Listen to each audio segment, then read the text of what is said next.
interesting draft prospects. John has a 7-round mock up right now. All Eagles picks for you. These are some names to keep an eye on in each of the rounds, plus some other names who could be some trade-up options for the Eagles, and so much more as the NFL draft is coming up on Thursday. And we got more Donovan McNabb. He's live chatting right now. Guy's relentless. He had an opportunity to kind of walk back his statements, and he said, why would I apologize to anybody? He standing his ground. He essentially said what everybody has said, John. If I'm not Donovan McNabb, nobody cares about what I say. Yeah, I mean, I kind of said yesterday, I don't have a problem with Donovan giving his opinion. It's up to people whether they want to agree with it or not. There are certain people that are upset because he says things. I don't get it from a personal standpoint. If you don't like it, move on. Yeah. Say, he's dumb. I don't know why people get so upset about it, I guess is my point. Yeah, he basically he said that he absolutely does not need to apologize for his comments, and that he's not jealous. He has no ill will towards the Eagles. He was asked a question, essentially. He gave his answer. He says, in relationship to Lane Johnson, I'm not going to go personal with him. There is no battle back and forth. Do you think if Lane Johnson doesn't – Ryan asked this question. If Lane Johnson doesn't get involved, is this as big of a deal? A little bit. I think it exacerbated things with some current fans because they get behind Lane and they're very excited by the way Lane acts, and that sort of put some chum in the water, so to speak.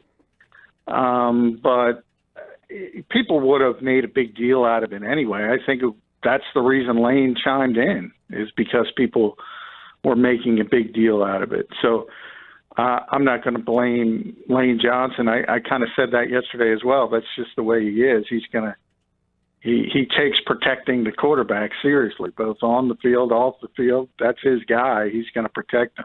Yeah, the quote from McNabb, this was on one of the Philly radio stations. He said, people understand what I was saying, but the fact that I'm saying it became an issue, and that he absolutely does not need to apologize for his comments about Carson Wentz. He says, I'm not jealous about anything. I've played the game, and I've moved on. I have no ill will towards the Philadelphia Eagles. For them to try to make it like I've got a bad relationship with the Eagles or Carson Wentz, it's just a cover-up. I don't have a problem with anybody. So, I never felt that McNabb felt that do you feel that McNabb feels that the organization kind of doesn't embrace him?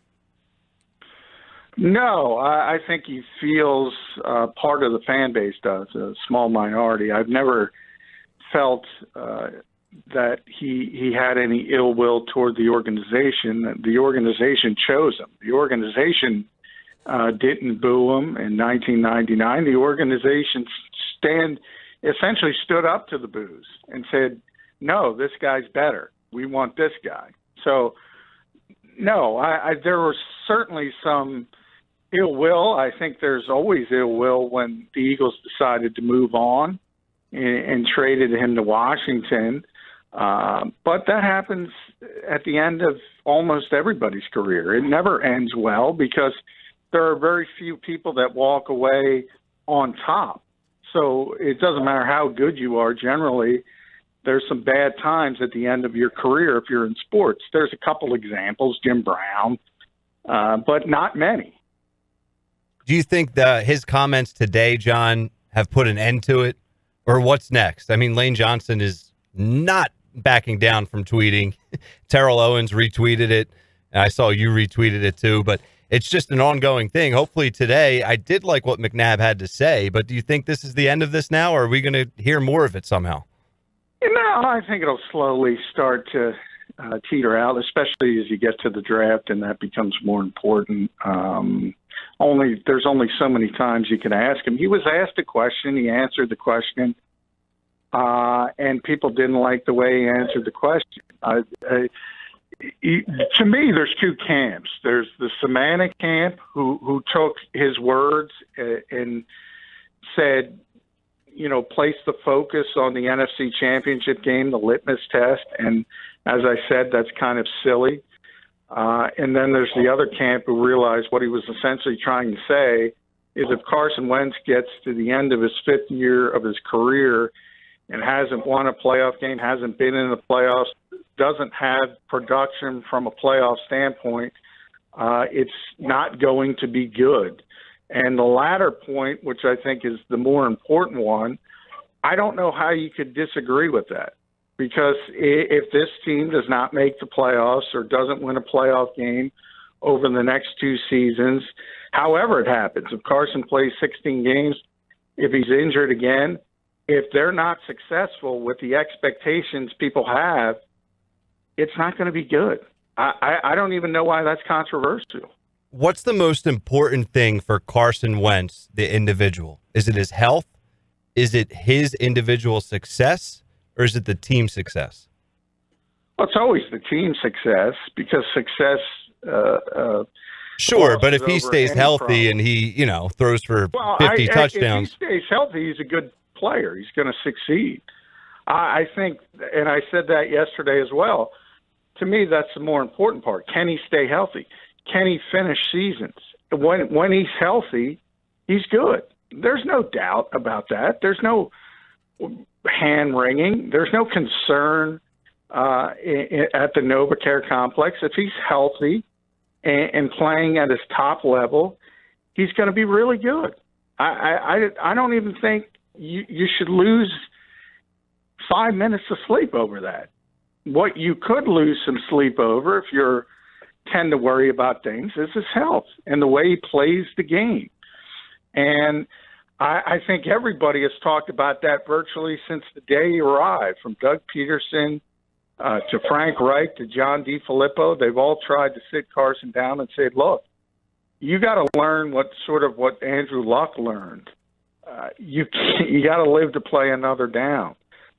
Is that maturity going to come? Is he going to be able to get back to a health standard to let him play 16 games? I think that's the biggest question with Carson Wentz. If he's playing 16 games next year, Eagles are going to be in the playoffs.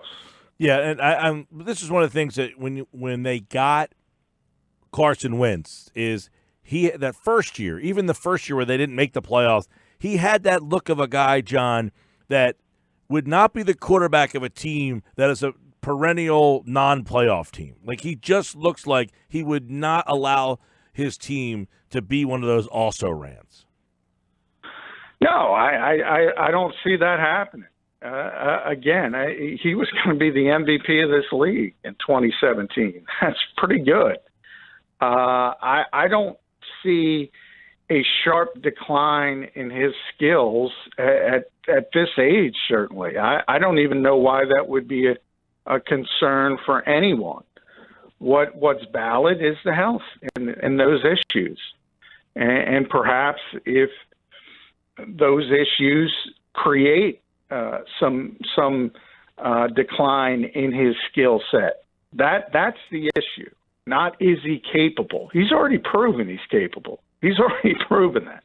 But we continue to have these conversations, John, and I think we all agree with you, but there's plenty of fans, and we talked about it yesterday, that are still a little punch drunk from Foles. And your analogy is perfect.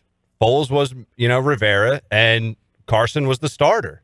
But ever since, Foles winning a Super Bowl, people are still going to question Wentz, and that's completely ridiculous. But we're just trying to figure out, when that's going to calm down and what it has to take from Carson.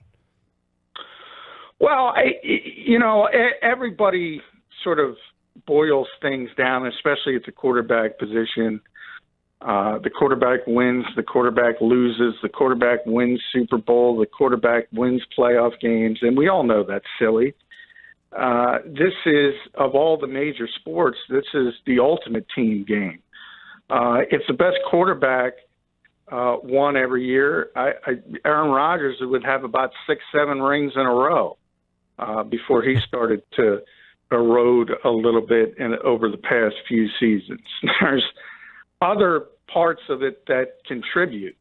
It's certainly helpful if you have a superstar quarterback, but even It's rare, but it does happen where you've seen journeymen go win Super Bowls, and you saw it here. The Mark Rippons of the world. You go back to Joe Gibbs winning with 3 different quarterbacks. Joe Theismann, Doug Williams, Mark Rippon. Those are not superstar quarterbacks. Jeff Hostetler coming in with the Giants. It happens on occasion, but it's really, really difficult, and the consistency is not going to be there. So everybody wants the next Tom Brady.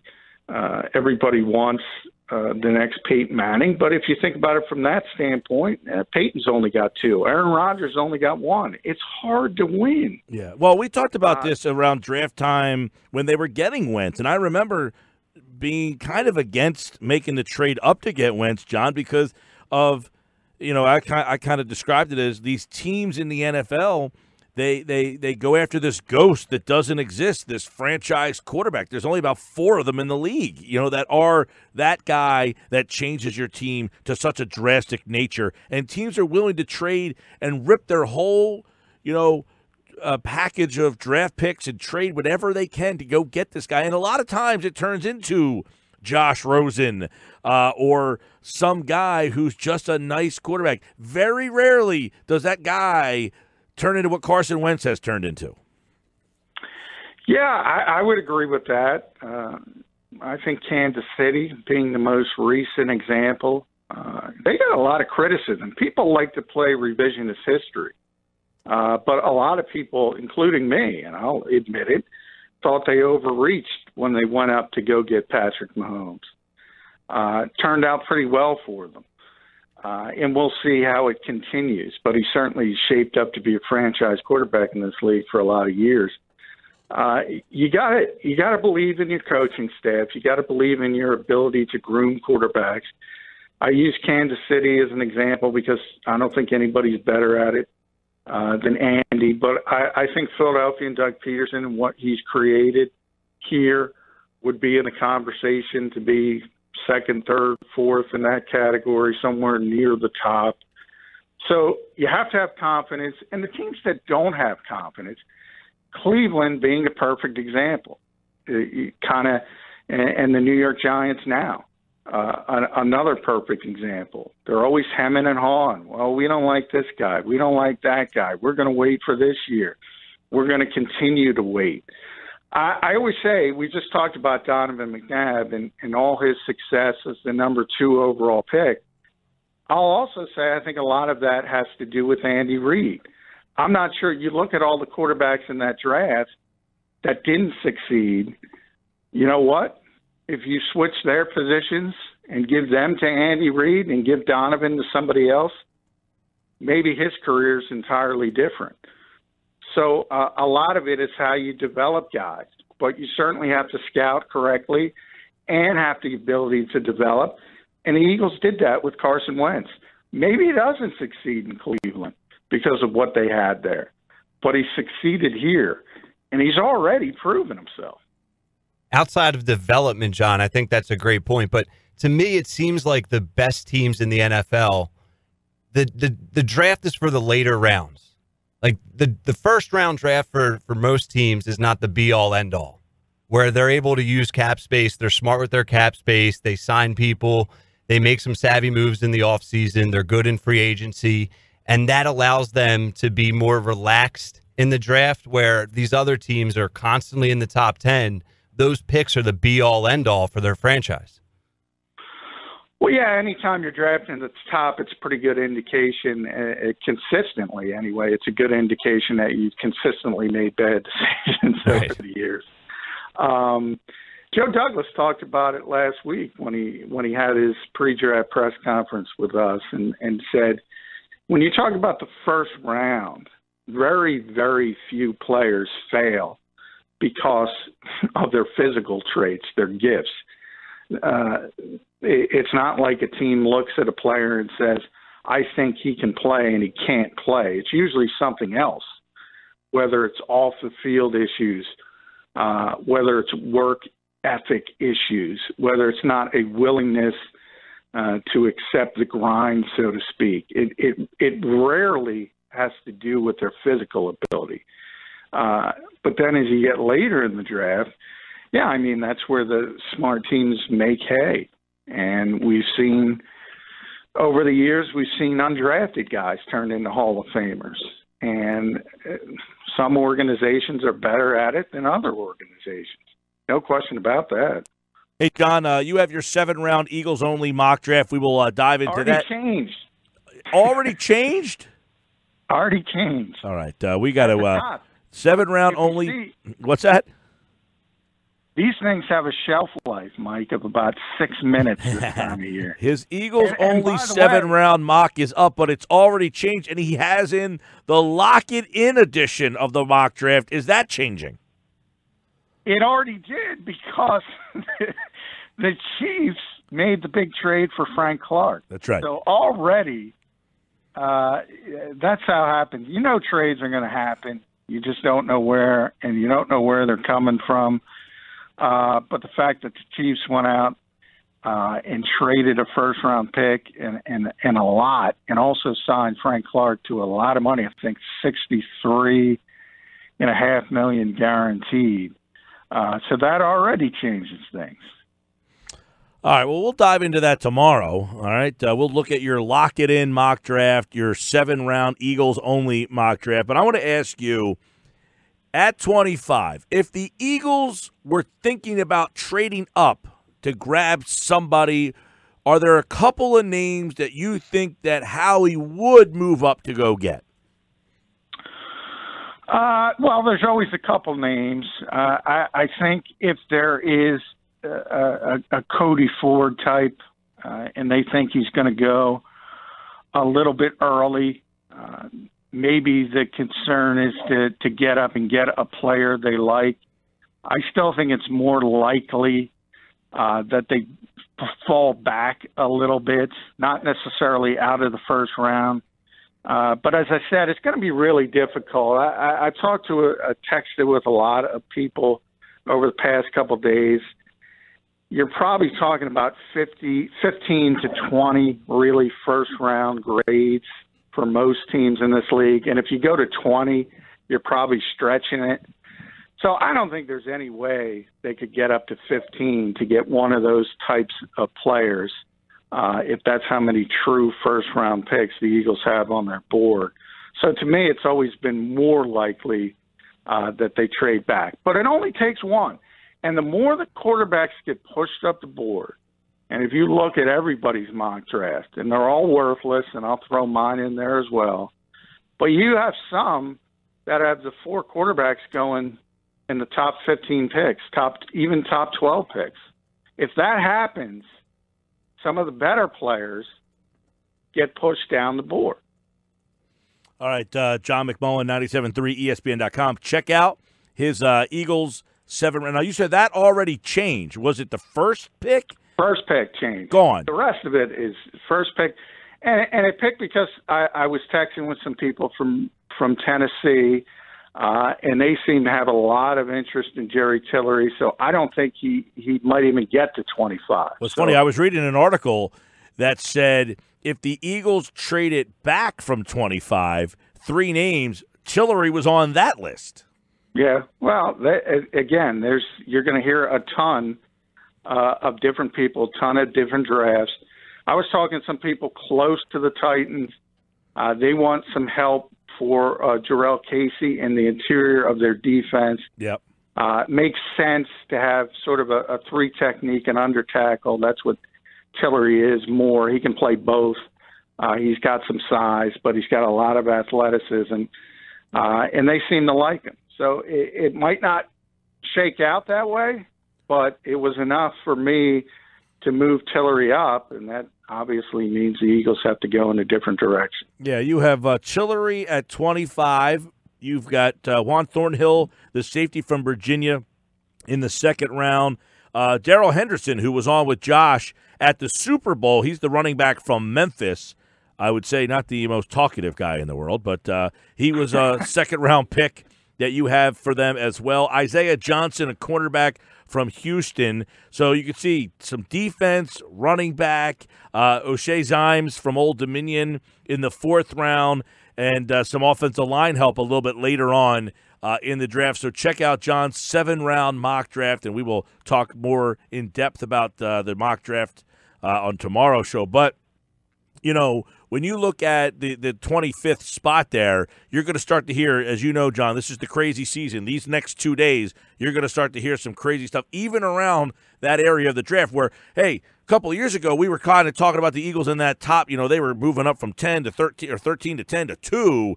But even at the back end of the draft, you hear some crazy guys rising, guys falling. This guy did that.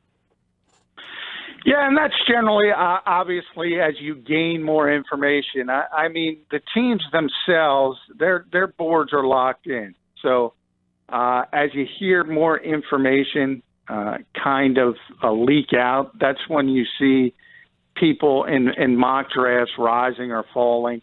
They're not really rising or falling. That's always where they were from the league's perspective. It's just a little bit more information getting out. And my new pick at 25 is going to be a very interesting pick. People can check it out at 973ESPN.com. And I think maybe Howie Roseman and Joe Douglas gave a little foreshadowing of it, and that's why I kind of shifted to that direction today. All right, for that full lock-it-in mock draft, which already changed, go to 97.3 ESPN. Only the first pick. Only the first pick. ESPN.com. All right, pal, we'll do it again tomorrow. All right, thanks, guys. All right, he's John McMullen, and, of course, he, like August, appeared via the Boardwalk Honda hotline. And NFL Draft, we're going to have plenty more tomorrow and Thursday.